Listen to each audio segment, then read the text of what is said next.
대종사 회주스님께 상대예를 올리겠습니다.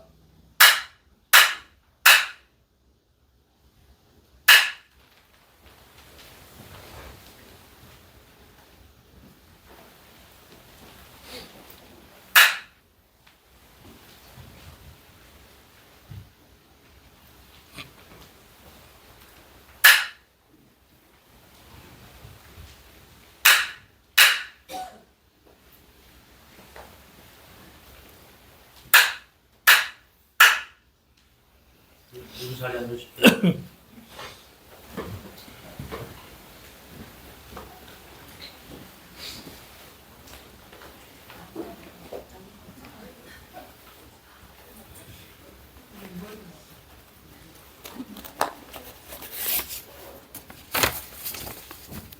세월이 어떻게 지나가는지 이렇게 훌쩍훌쩍 지나가면서 어제 같은데 또 한 달이 훌쩍 지나갔습니다.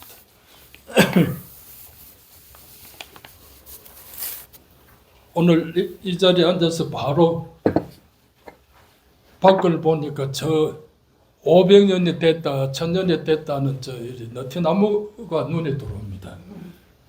저것 때문에 제가 선녀한테 얼마나 칭찬을 들은 이야기를 한번 드려야 되겠다. 내가 처음 출가를 했거든요. 처음 출가를 한 것이 1월 초순이니까 지금쯤 되면 저렇게 파릇파릇하게 이제 잎이 나는데 4월 초순이나 이래 되면은 기척도 없습니다. 그걸 보면은 다 말라 죽은 것 같아, 내 눈에는. 아주 살기 안 터고. 저도 무심코 스님께서 와서 봄이 빨리 안 오는데 하고 이제 그리 하시는데 그렇습니까? 그럼 지나갔으면 됐을 텐데 스님 저 너티나무 다 얼어 죽었어요. 이랬어요. 다 얼어 죽었어요. 와 그러십니다. 제 눈에는 아주 봄이 왔는데도 다른데 대구도 가고 하면 지금 파릇파릇 사기 나가는데 저 너티나무도 살아 있는 그 기척이 없어서 다 말라 죽었지 저 산나무가 아닙니다 하니까 그는 똑똑한 놈네 한 보네. 이런 식으로 이제 꿀밤만 한데 놓으셔 갔는데 일주일 안 돼서 파릇파릇 이제 그 사기 탑니다. 그래서 봄에 우리가 알게 모르게 다 계절 따라서 이래 나무는 살아갈 그런 걸 생존 그걸 다 했는데 이래 내 놈만 믿고 해가 오늘 선녀한테 니같이 똑똑한 놈 생긴 척 봤다. 그런 말씀이 훌쩍 생각이 나고 또 지금 이리 와서 보면 여기저기 이제 뭐 공사하는 태가 좀 이리 나고 이럽니다만은 이렇게 하긴 하겠지만은 또 옛날보다도 우리 공사 조건이 지금 많이 변경하면도 변해져 있습니다. 무슨 말씀이냐면은 옛날에 제 집을 지으면은 기둥이다 모든 일의 제목들이 마당에 와서 거기서 이제 목수들이 채목을 하고 또 도끼질을 하고 톱질을 하고 이래 하는데 요새는 그런 일이 없어졌습니다. 그럼 어떻게 하는데 그 나무를 그 대들보다 뭐다 고여 놓는 그 목재 장소가 바로 공사 현장입니다. 여기까지 안 오고 그러니까 이미 집은 그쪽 어디서 목재소를 정할지 모르지만 그 마당에서 이미 다 짜여져 있고 여기 와서는 그 공사 태를 낼 필요도 없이 그러면 2중 3중의 어떤 그런 게 되니까 그래서 그거는 잊어버리는데 그래도 이제 집을 지으려고 하면은 저 집을 또 헐고 해야 되고 그러면 헐게 되면 그 집을 쓰였던 목적에 맞게 또 그 옆에 가건물을 지어서 예물도 볼 수 있고 이렇게 만들어 놓고 이제 또 시작하는 그 일들이 이제 남아 있는데 아마 그 일들이 이제 한 9, 10월까지 끝나면은 이제 집은 7, 8월까지 끝나면 그걸 빨리 될는지 모르겠습니다만 저 집 기둥은 가을에 한 12월 될 때면은 어지간히 그렇게 집이 이제 걸쳐져 있고 내년 봄이 돼야 이제 완전한 기와도 올리고 할 수 있지 않겠나 예정은 그리 잡고 있습니다. 있으니까 너무 걱정하지 마시고 또 세월 되는 대로 이미 이제 뭐 14억인가 문화재청 예산은 나와 있다 그러니까 그거는 우리 백년하면서는 그거는 10원도 구경 못하는 돈입니다. 전부 다 문광부에서 행사 주지한테서 내려오고 행사 주지 스님이 그 이제 목수들한테 이제 지불하면은 거기서는 이제 뭐 모든 행사가 이제 끝나고 우리는 거기에 대해서 이렇다 저렇다 와 우리는 안 보이지노 뭐 그걸 할 자격도 없게 되어 버렸습니다. 왜냐하면은 하도 이제 문화재청에서 하니까 이제 각 암자 일이 맡겨 놓으니까 일은 대도 안 하고 돈은 뭐 헛되어 써지고 이런 것들이 자꾸 이제 발견이 되니까 이제 그 문화재청에서도 결정을 해가지고 그러니까 그 답답한 소리도 우리도 못하지 지은 죄들이 있으니까.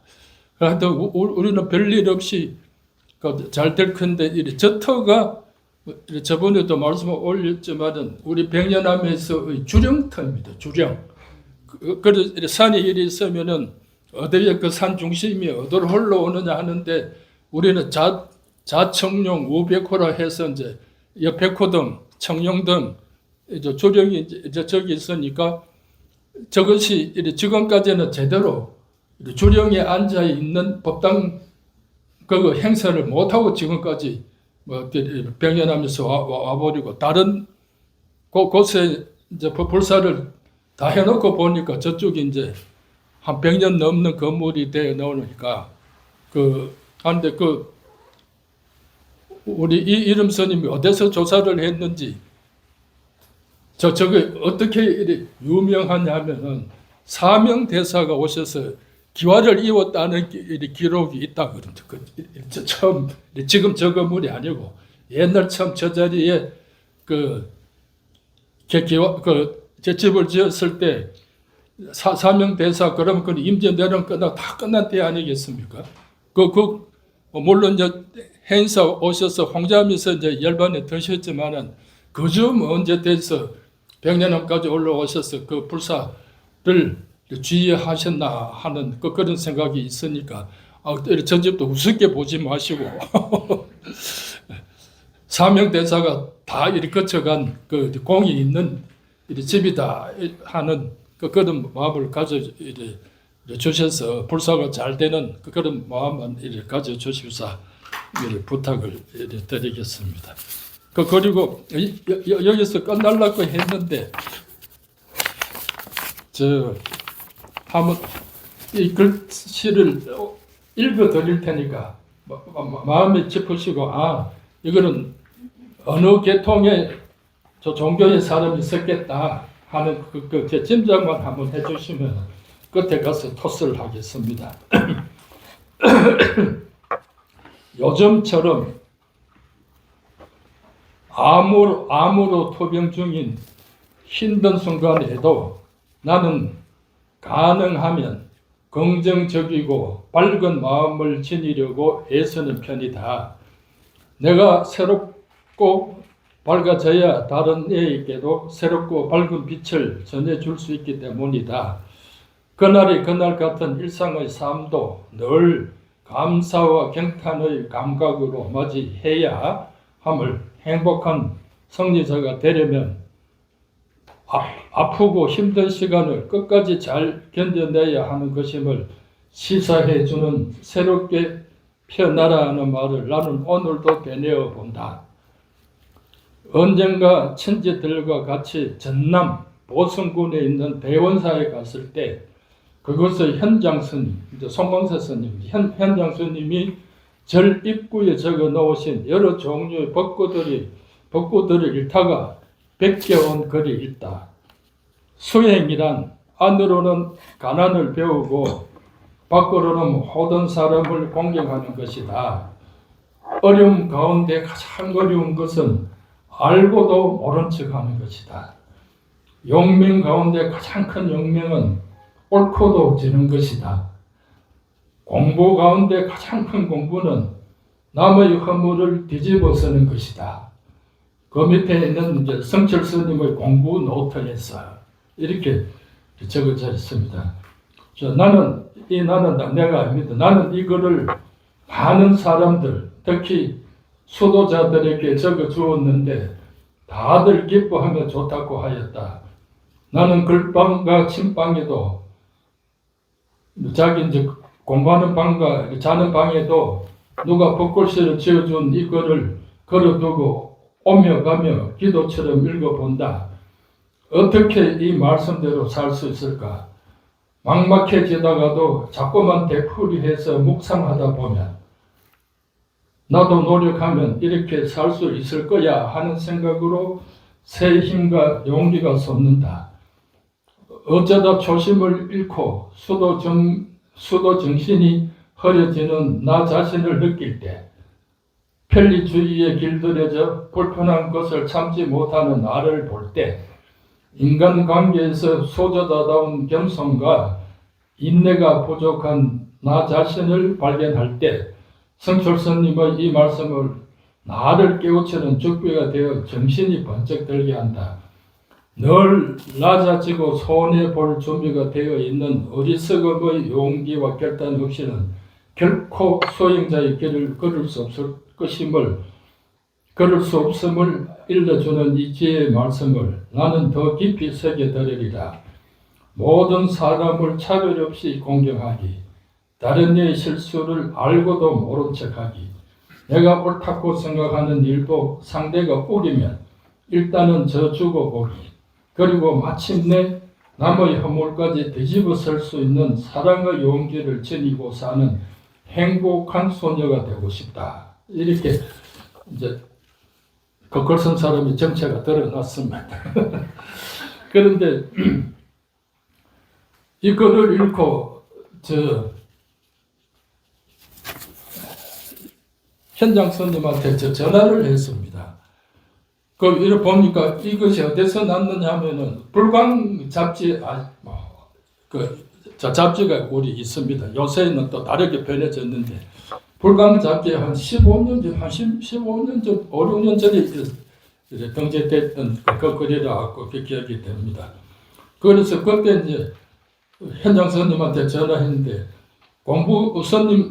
성철 스님 공부 노트에서 그 이혜인 소녀님이 이렇게 글을 불광에 썼는 것을 읽어봤는데, 그러면은 이제 다른 노트, 이 노트에 다른 글을 얼마나 썼는데 내가 가서 뺏겨 올란다 하니까 그것뿐이라. 이것뿐이라 그럽니다. 스님 노트 글이 짧은가. 하여튼 내가 행사 있을 때 얻었던 것이기 때문에 행 가문 출신이거든요. 그렇기 때문에 나도 더 이상 없어. 나는 거기서 지금 책이 몇 권이나 되는 줄 알고 어디로 가려고 지금 스님 공부 노트를 하니까 그것밖에 없으면은 그러네 하고 이제 했던 이렇게 기억이 있습니다. 이 글을 읽고도 우리가 처음 스님 글로 또 돌아가면은 소행이란, 우리가 제만 소행자가 아니라 여러분들도 다 열심히 수행하고 계시지 않습니까? 부처님 말씀을 따라. 그래서 소행이란 안으로는 가난을 배우고 밖으로는 모든 사람을 공경하는 것이다. 어려움 가운데 가장 어려운 것은 알고도 모른 척하는 것이다. 용맹 가운데 가장 큰 용맹은 옳고도 지는 것이다. 공부 가운데 가장 큰 공부는 남의 허물을 뒤집어 쓰는 것이다. 이것이 이제 큰 스님 말씀인데, 이것을 우리가 생활 속에서 어떻게 실천할 것인가에 대한 방법론은 하나도 없습니다. 그렇죠. 이 말씀만 읽고는 우리가 이렇게 실천이 되겠습니까? 생활 속에서. 그래서 끝에 가서 이제 자기가 이제 쭉 생활 속에서 하면서 이 말씀을 어떻게 실천해 가는가를 이렇게 이걸로서 내 우리들에게 보여주고 있습니다. 우리가 그런데 어려운 가운데 가장 어려운 건 알고도 모른 척 합니까? 모른 척 하니 커녕 더 까발키고 다니지. 또 용병 가장 큰 용병은 옳거도 것이다. 그걸 질러면 어디 있습니까? 내가 옳은데. 우리 일상생활에 사는 가구는 큰 스님께서 하신 말씀 전혀 반대되는 것으로서 하나도 될 것이 실천할 수 있는 게 없습니다. 공부 가운데 가장 큰 공부는 남의 허물을 뒤집어 쓰는 것이다. 이게 세상이 되겠습니까? 그래서 겉으로 보이는 이 말씀으로서는 우리가 실천할 수 있는 방법을 도대체 찾을 수 없고, 누가 참 뻔한 이런 말씀을 실천할 수 있는 어려운 일인데 하고 있는데 끝에 가면은 해답을 자기가 이 말씀을 실천하는 해답을 내놓고 있습니다. 그것이 이제 이거에 저는 제일 손님 말씀에 이제 마음이 들었던 것입니다. 모든 사람을 차별 없이 공경하기. 그 1번은 수행인 가난을 배워 밖으로 모든 사람을 공경하는 것이다. 여기 해당될 겁니다. 모든 사람을 차별 없이 공경하기. 다른 일 실수를 알고도 모른 척하기. 네 했잖아 하고 따라다니면서 이런 얘기가 아예 다른 사람의 실수를 알고도 모른 척하기. 또 내가 생각하는 일도 상대가 어기면 일단은 한번 져주고 보기. 그리고 마침내 내 허물까지 뒤집어 쓸 수 있는 사랑을 용기를 지니고 사는 행복한 수행자로서 이제 큰 스님 하신 말씀보다도 이혜인 수녀님의 해석에 나는 이렇게 실천하고 있다. 저는 이 대목이 저는 더 참 고맙고 반갑고, 우리 비구니 스님들도 이런 이야기를 하는 사람이었는데 하물며 수녀님이 불교를 많아하는 분도 아닌데 그런데 법정 스님하고는 시쓰고 뭐하고 하는 이제 그 내왕이 많고 또 글도 법정 스님 글에도 많이 나오고 이혜인 스님 글에도 많이 나오고 그렇게 해서 이제 참 두 분들을 한 번 더 생각해 보면서 오늘 다 지나간 일이지만은 앞으로도 우리가 요새 너무 시끄러운 세상에 살고 있지 않습니까? 그런데 그 시끄러운 것을 다 밝히고 하라 그러면 할 건 아무것도 없고, 이혜인 수녀님이 이렇게 스님의 말씀을 정리해가지고 사는 모든 사람을 차별 없이 공경하기, 다른 이의 실수를 알고도 모른 척하기, 내가 옳다고 생각하는 일도 상대가 우기면 일단은 내가 옳다고 우기기보다는 한번 져보면 어떤 그 판단이 안 나겠나 하는 이런 참 말씀이 얼마나 좋은지 모르겠습니다. 그리고 마침내 내 허물까지도 뒤집어 쓸 수 있는 그러한 큰 스님이 바라는 사랑의 용기를 지니고 사는 행복한 소행자가 되고 싶다. 꼭 이렇게 결론을 내리고 있습니다. 저번에 한번 나눠드리려고 다 나눠드리지는 못하고 한 몇 장 인쇄를 해놨는데 필요한 분은 여기서 얼른 가야 됩니다. 50장밖에 안 되니까. 더 필요하시면 사무장한테 인쇄해달라 하면은 주시니까 그 한번 모자라면 선처하시고 남으면은 돌려주십시오. 그래서 저 오늘 이 바보 같은 놈하고 소리 들었던 저 너트나무가 저렇게 또 새봄에 되어서 울창하게 싹트고 있는 거 보니까 뭔가 우리의 어떤 희망 이런 것은 보일 것이 아니고, 봄이 왔으니까 우리도 더 이런저런 마음을 아프게 할 것 없이 더 자신감 있게 또 확신을 가지고 그렇게 참 진지하게 사는 우리 불자들이 되어 주시면 고맙겠습니다. 감사합니다. 믿어주십시오.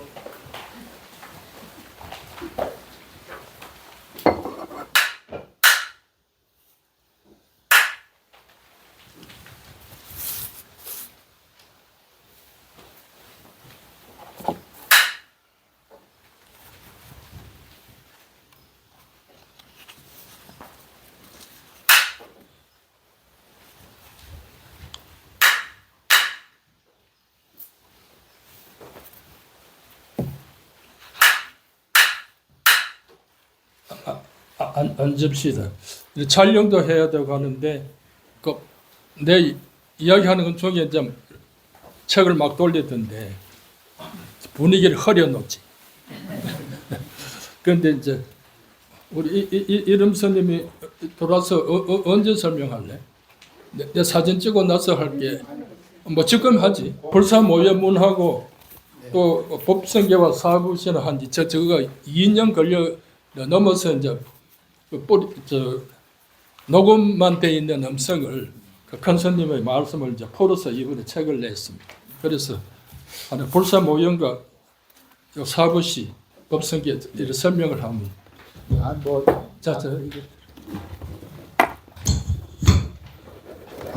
복원하시면서 동전 폐체버스 불사를 한다는 말씀을 드리셨던 것 같은데 그 자세한 내용이 지금 여기 팜플렛에 들어 있습니다. 그래서 이거 참고하시면서 불사에 동참을 해주시면 되는데 그 와비라 깡패는 아마 수진성 보살님을 통해서 별도의 또 안내가 나갈지 모르니까 그때 같이 동참해 주시면 되지 않겠나 싶고 모형법만 드리기가 뭐 해가지고 지금 책을 하나 서비스로 얻은 것 같아요. 그래서 법성계와 사무실 오때 큰 스님께서 이 해인사에 오시기 전에 문경에 있는 그 김용사에서 1966년에 법문하셨던 건데 우리는 그걸 이제 문달상불패라고 얘기를 하고 있는데 큰 스님의 남아있는 육성 가운데 가장 오래된 육성 그거 아주 희귀한 육성인데 그 육성을 듣고 일일이 받아 적어서 이제 원고를 만드신 분이 일덕스님이고 제가 그걸 좀 더 정리를 해가지고 책으로 아마 고경에 한 1년 남짓 몇 차례에 걸쳐서 연재를 하다가 요번에 책으로 읽게 됐습니다. 아주 좋은 내용이 담겨 있으니까 참고하시면서 불사에도 많이 동참해 주시면 좋겠습니다. 네.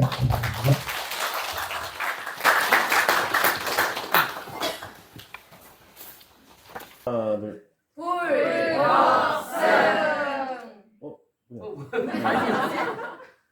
수고하셨습니다.